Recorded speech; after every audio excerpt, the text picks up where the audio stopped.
Sometimes a challenge in politics or diplomacy is about reconciling positions when both positions are correct, even though they seem in opposition to one another. We all understand that it is absolutely true that nations with much lower per capita incomes cannot share the same targets and burdens as those with higher incomes. No one is disputing that. Those who take this position are absolutely right that the wealthy countries are principally responsible for having created this problem in the first place. No one is disputing it.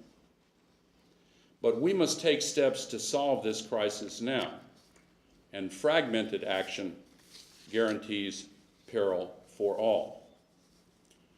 But I would say to my friends in the emerging economies and the developing countries that they should take into account the economic situation in our world today. Working people in many developed economies have had a bitter experience with the outsourcing of jobs empowered by information technology. And against that experience,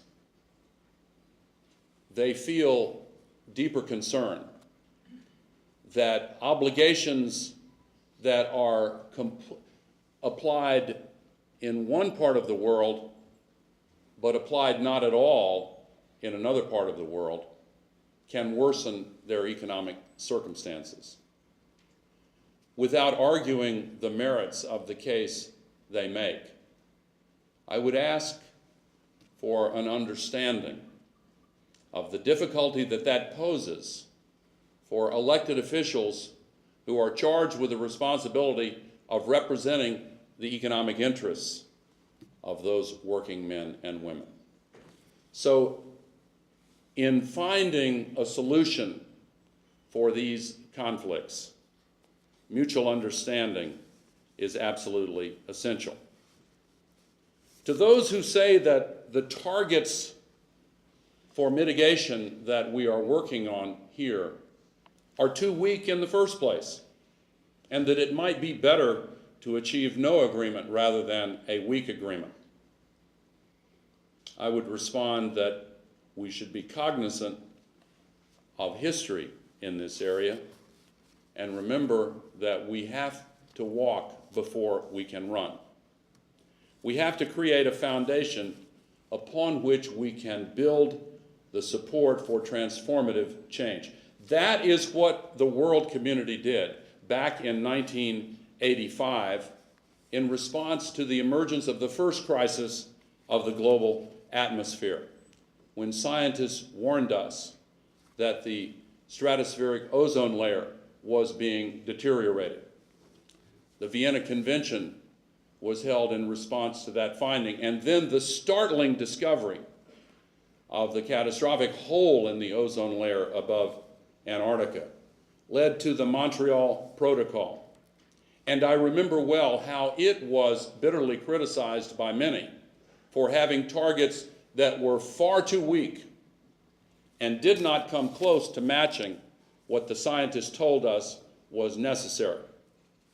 But only 3 years later, after businesses and governments gained experience in meeting those weak targets, as always, leaders in business and industry committed to doing the right thing raced out ahead and found that there were alternatives. And then they became advocates for steeper reductions and tougher targets.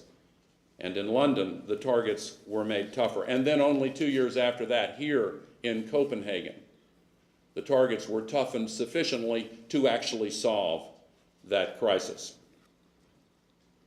The international treaty process, in other words, expanded the limits of the possible by demonstrating that it was easier and cheaper to move forward than critics and opponents initially feared. Many of the principles of the Montreal Protocol and the lessons we learned from that experience are directly applicable to the challenge that we face here. They use the following tools: common but differentiated pollution reduction targets, decisions based on the latest updated scientific assessments. They included an ability to add new pollutants as the science evolves. That's relevant to the black carbon contribution to global warming.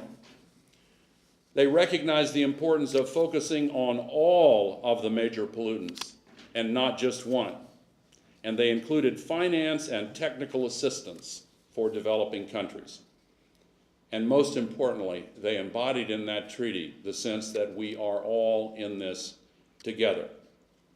This year, in 2009, the Montreal Protocol became the first environmental treaty in United Nations history to achieve universal ratification in the world.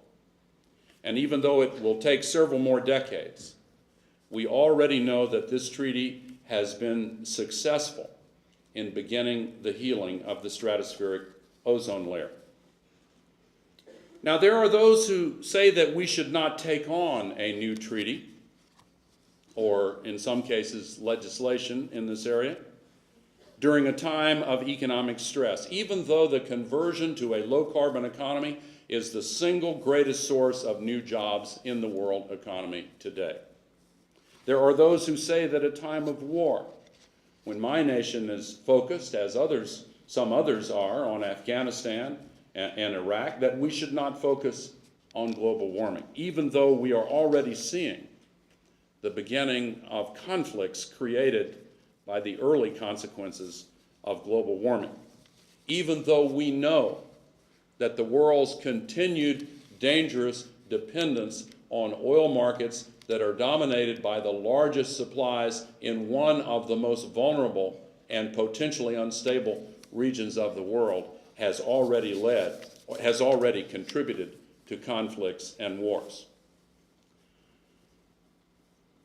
As a result, the security crisis, the economic crisis, and the climate crisis sometimes seem unsolvable when approached and described in isolation.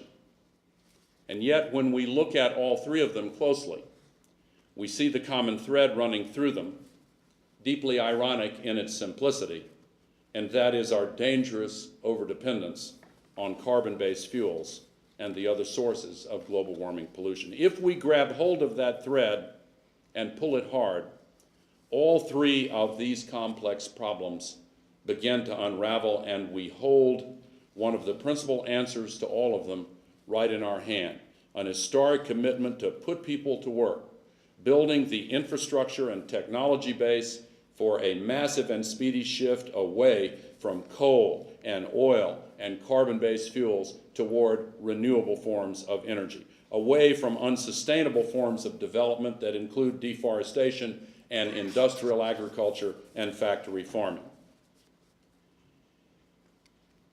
The impacts of global warming, some of which I have referred to, can seem remote. The truth is that the effects are distributed throughout the earth in a way that causes this crisis to masquerade as an abstraction. The length of time between the causes and the consequences stretches out over a longer period than we are used to dealing with, which gives us the illusion that we have the luxury of time. Neither of those things is true. It is concrete and real and affecting us today. We do not have more time. We have 3 days to achieve a successful outcome here